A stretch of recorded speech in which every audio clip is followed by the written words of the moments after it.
你好，我叫 Erica， 是 GoReal 品牌创造的虚拟机器人。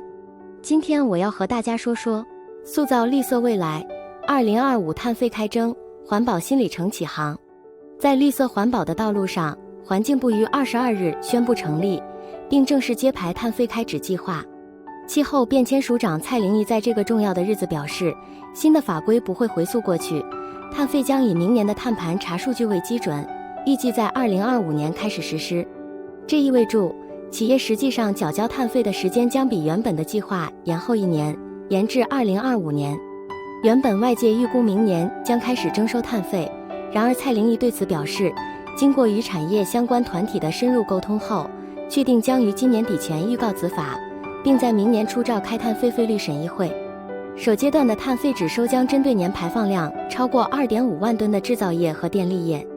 由于法律规定不溯及既往，根据此原则，碳费的征收将以2024年全年的碳盘查数据为基础计算排放量，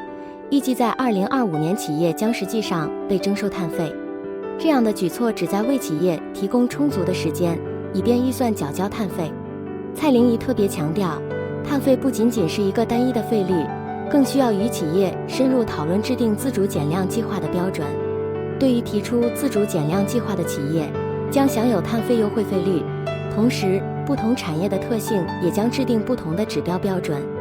他表示，由于欧盟计划于2026年启动碳边境调整机制 CBAM， 台湾2025年开始征收碳费，这将有助于与 CBAM 的时程保持一致。作为环境部的首任部长，薛富盛以黑马和钢铁校长的身份接任。他在22日的揭牌典礼上表示，碳费的实施经过了一段时间的讨论，并将参考欧美先进国家以及日本等国家的做法。首阶段的征收将对年排放量超过 2.5 万吨、接近500家企业进行。他表示，环保署近几个月来一直与业界展开讨论，目前正在积极整理各个产业提出的建议，一旦有了更具体的数据，就会与外界进行分享。薛富盛强调，子法的制定将尽快加速，以便早日公布，使企业能有所遵循。然而，不同产业的立场和角度可能不尽相同，环境部需要站在整个国家和公正社会的角度来衡量，因此请给予环境部足够的时间。尽管无法使每个人都满意，但希望能够获得大家能够接受的价格。此外，薛富盛也提到，4阶环评已经拖延多年，从2018年就开始进行。